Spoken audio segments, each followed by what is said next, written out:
Hey guys, it's Bobby Legs, and welcome to another episode of Bobby Legs Loves Watches, and welcome to the 2021 January State of the Collection. I like to do these once a year. I've been doing them twice a year with some other updates in between. I never think the collection's going to change at the beginning of the year. I always think that maybe one or two watches might lead the collection. Nothing, not a big deal. But it turns out by like July, almost everything has changed. And then this year I did an update back in November or October.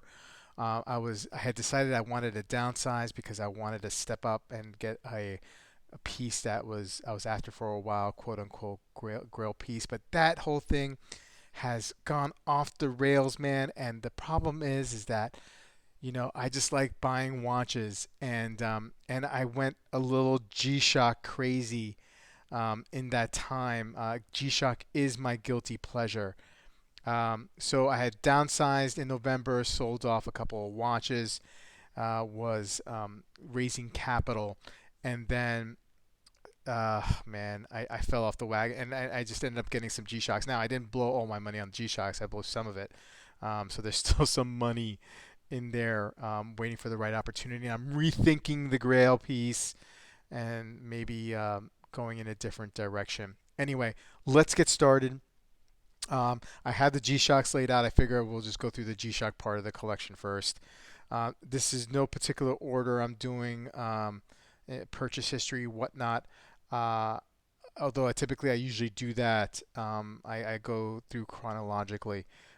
But it just doesn't make sense at this point for me to do that. So I'm just going to start it off. Okay, so this is the G-Shock, the DSW or DWS or whatever it is. I'm going to put the model um, names here for you. I am terrible with model names, so please bear with me on that. If I say something, I'll correct it. Well, I'll just put the model name underneath here anyway. So this is a 40 something dollar G-Shock. It is great. It was my daily beater for a really, really long time, maybe up to a couple of months ago. And I'll go into that. This thing, I'm a klutz, right? And I got a couple of little kids. I got a lot of property that I got to maintain. I bang into things all the time. I don't necessarily baby my watches, but I go through, like, my hands are always like bruised and messed up. And you guys have made comments on my hands before, the shape of my fingers and whatnot. It's just I just get beat up. I don't moisturize. I don't watch where I'm swinging my arms, or I'm chopping something, or whatnot. I just don't watch as well as I should. So this watch is a great watch to have. Like I said, it's $40 on Amazon. I will always have one of these in the collection.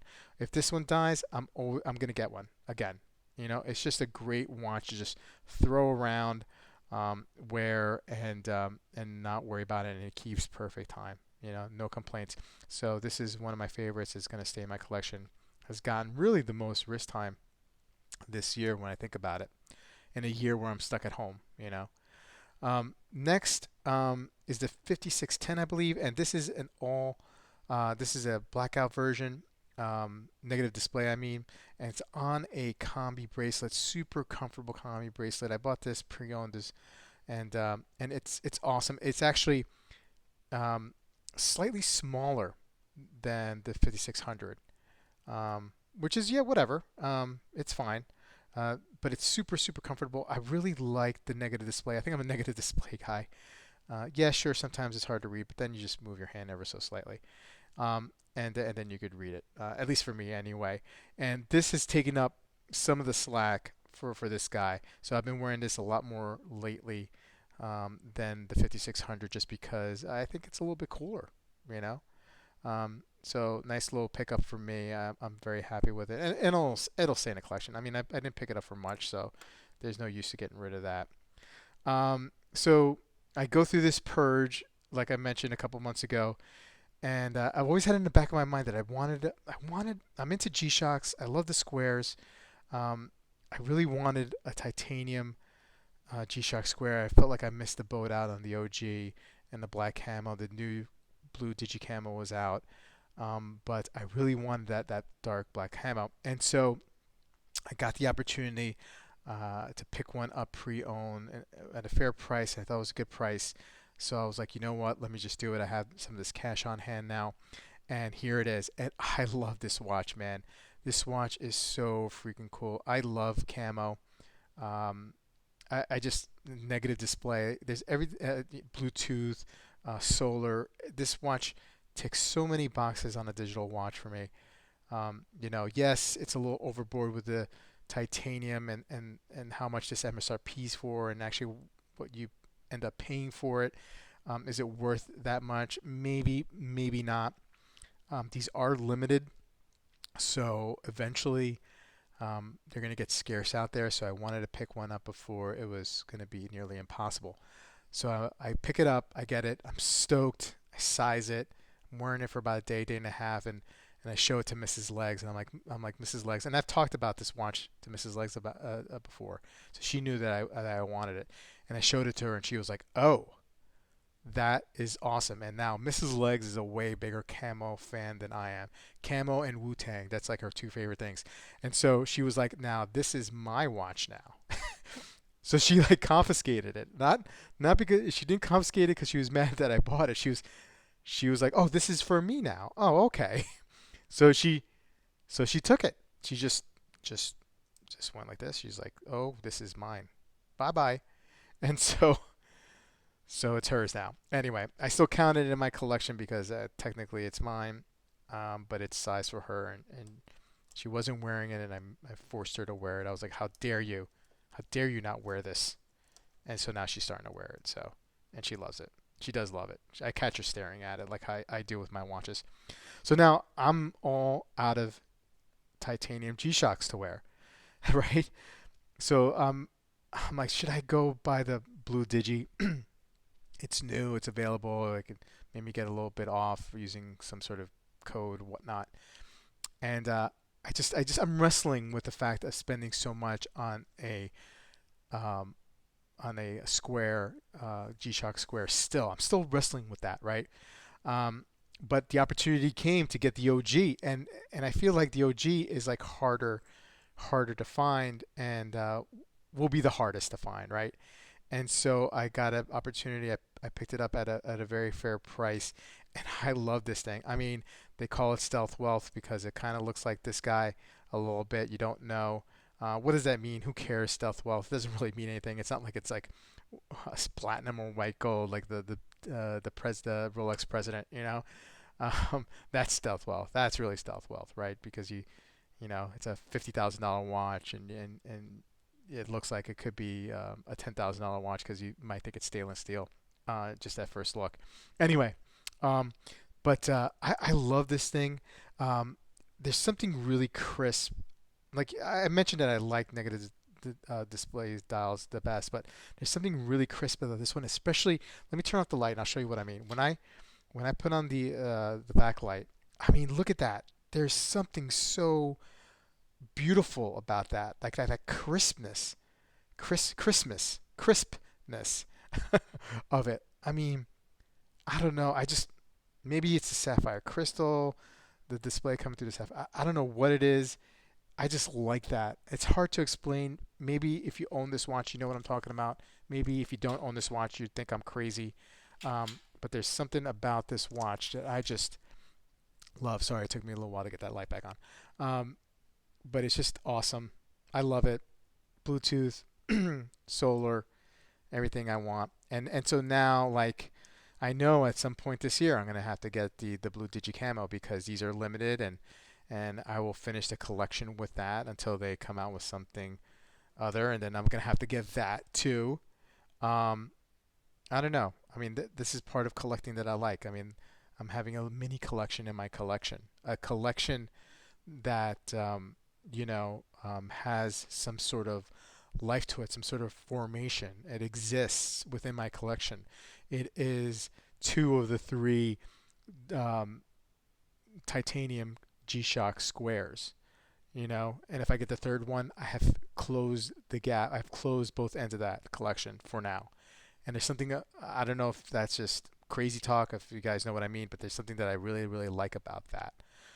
Um, and then so I'm into squares. I love squares. For some reason, the other bigger G-Shocks don't appeal to me.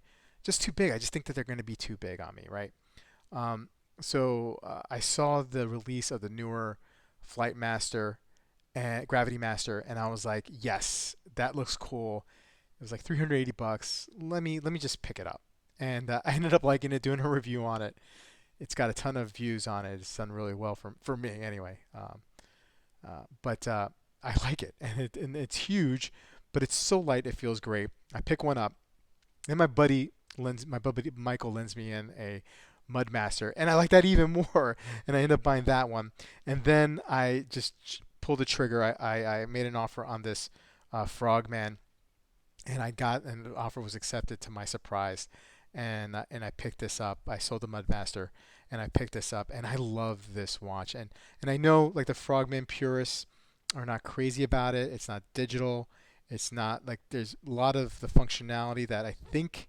So I've never had experience with the digital Frogman, but I suspect that this has less functionality on the watch, meaning that a lot of the stuff that you can do on the digital Frogman, you have to do with the phone and the app. I could be wrong about that, but that's the feeling I'm getting because I just did a review on this one.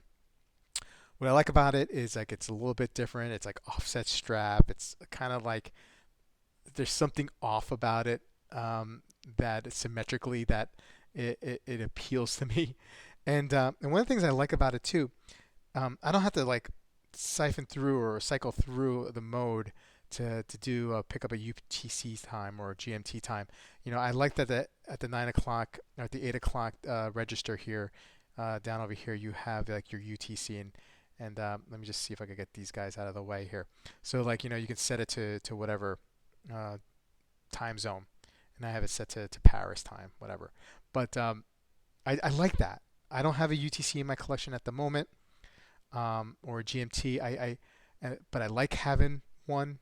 You know what I mean? Like I have this like fantasy of being able to travel, even though I haven't been able to travel, and it's one of my favorite complications, right? So I like having the fact that I have one, and I'll probably get a GMT or a UTC type style watch, mechanical watch, in this year at some point maybe.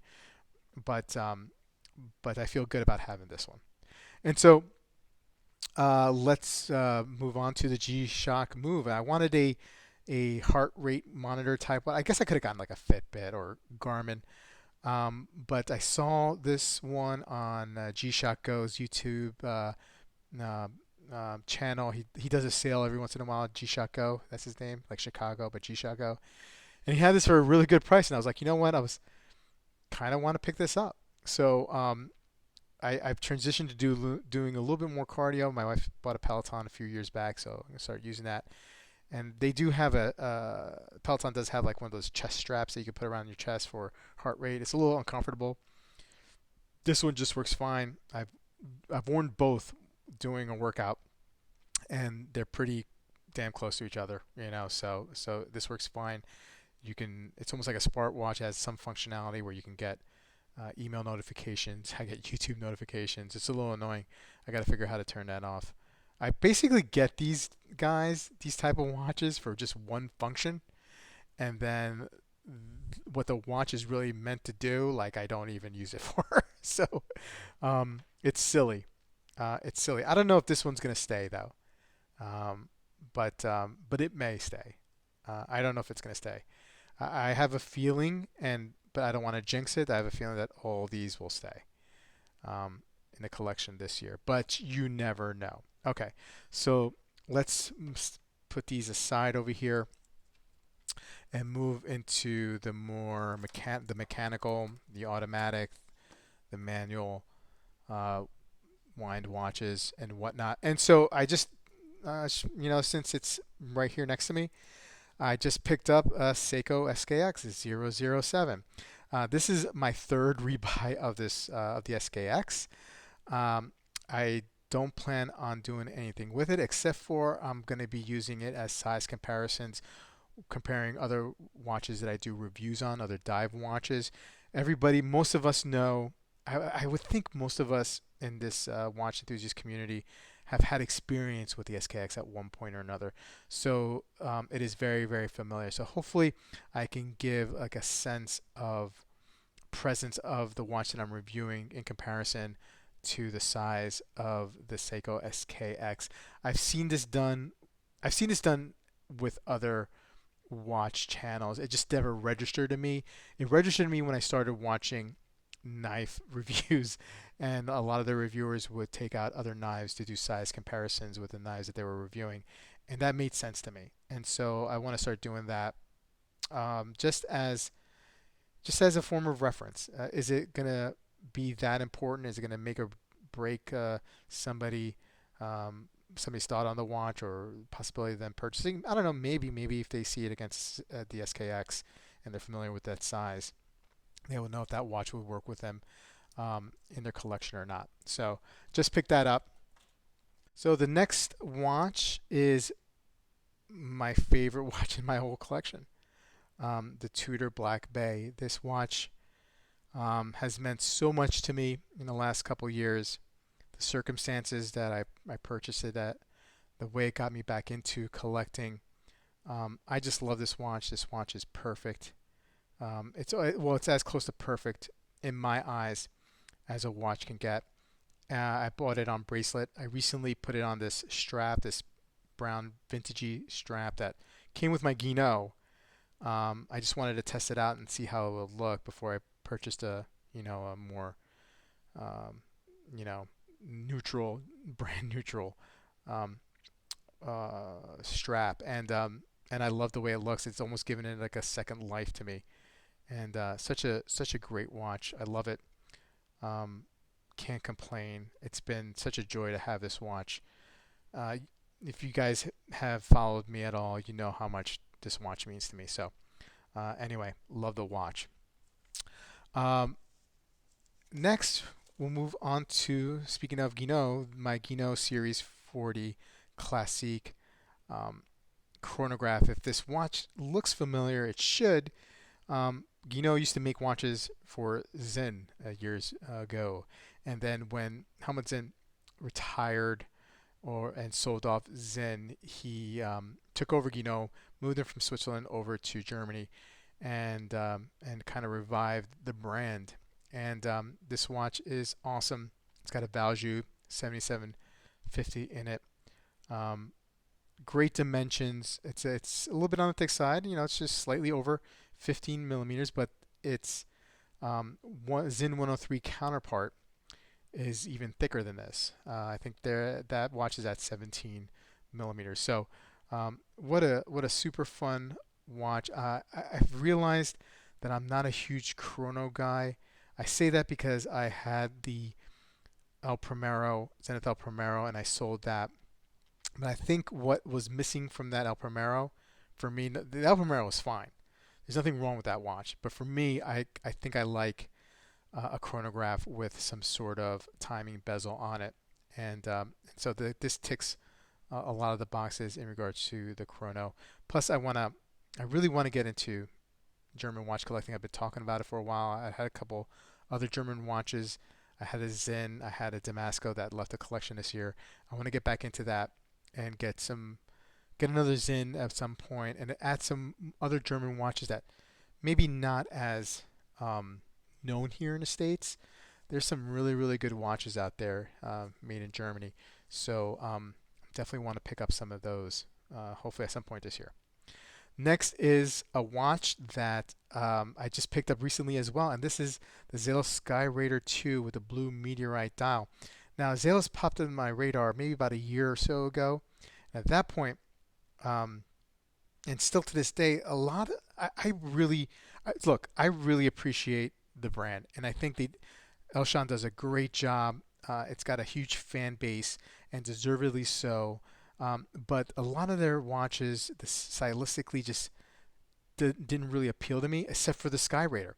And by the time, like I said, Zelos popped into my radar, like the first version of the Sky Raider was all sold out and selling above above MSRP. So and not coming up that often. I noticed like in some of the forums, you wouldn't see them a lot come up often, and when they did, If you weren't quick enough, it'd be gone. So so I was waiting for this release. I waited for a really long time for this release, and then the day it came out, I was clicking the mouse and refreshing the screen until it said add to cart, and then I added it, and I'm so happy that I did it. This is a titanium watch. It came with a titanium bracelet, which is great as well. I kind of dig it in this brown, kind of distressed a little bit strap here that I got a collar rep. This is powered by the ETA 6498, and you got a great look at it. The main plate is PVD coated. Just a beautiful watch in my opinion. I really love manual wound watches, and the 6498, 6497 movements especially. And it's such a beautiful watch. And at times, like right now, it looks like it's a dark blue dial, solid dial. But then when it hits the light right, you see the meteorite. And there might be some other ones that have a lighter shade of blue out there, and you can see the meteorite more pronounced. But this is fine by me. At first, I was a little put off, but I'm actually digging it now the way it is, and I'm very happy about this one. Love that watch. Second to last watch here, the watch that started it all with me in luxury watches is the Girard Parago Seahawk 2. This was my first luxury purchase, as I mentioned, and I had no idea. I knew nothing about Girard Parago. I knew a dude who had this watch, and I wanted it, and I was like, "That's an awesome watch." And I went and I found an AD, a Girard Parago AD, and I bought it. I knew nothing. I did no research um, on watches. I knew I liked watches. I had fossils and G-Shocks and whatever type watches, whatever. I don't even know the names before. But I was hanging around a bunch of dudes who were making a lot of money and wearing nice watches, and at the time, and I wanted to pick one up, and I love this thing, and I actually, you know, I haven't worn it a lot lately, just because having a channel, I see so many watches, and I kind of have to change it up and wear different watches on wrists in order to review them. But it is a great watch, and it was sold. I had this watch sold a few months ago because it was part of the cleanse, and then Mrs. Legs was like, "Nope." She had bought me this rubber strap a few years ago with the buckle, the GP buckle, and she put the kibosh on it, and I'm glad that she did because although this watch didn't mean as to me as much as it had once meant, it means a lot to her, and therefore now it kind of means a lot to me again. So I'm glad I have this watch. I'm gonna keep it, you know, I guess until now. I mean, I guess I'm just gonna have to keep it. Mrs. Legs will break my legs. And finally, um, I have my last watch here, and and it is the Panerai Luminor. Great watch. I got this. I bought this off a buddy of mine who was a watchmaker for Richemont, and he worked on Panerais and whatnot. But bought this off of him maybe in 2006, 2007. And such a great watch. It's powered by the 6497, I believe, and just a workhorse. I had this on this Barton strap. It's okay. I just wanted to switch it up. I have a Panerai rubber strap and buckle with it, but I just wanted to switch it up and put on some. It looks really good with an army green type strap or NATO. So that's why this is on it now. And it's such a great fun watch, man. Like it's different. There's nothing like it in my collection, um, and I really enjoy having this watch. And it means a lot because it was my buddy's watch, um, and so this will always stay in the collection. So yeah, that's the collection, guys. That is the whole thing for now. I will not say that I anticipate nothing's going to change. I don't. I know those are famous last words, so I won't say it. Um, Now, in regards to moving forward, um, I plan on making less personal purchases. I have to make some purchases for the channel.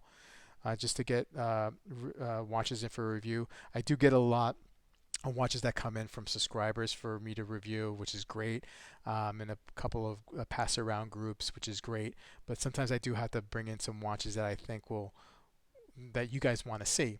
And but personally, there's a couple of watches that I'm saving for. I was saving for a, a, a Datejust 41. I don't know. I don't know if that's going to happen anytime soon.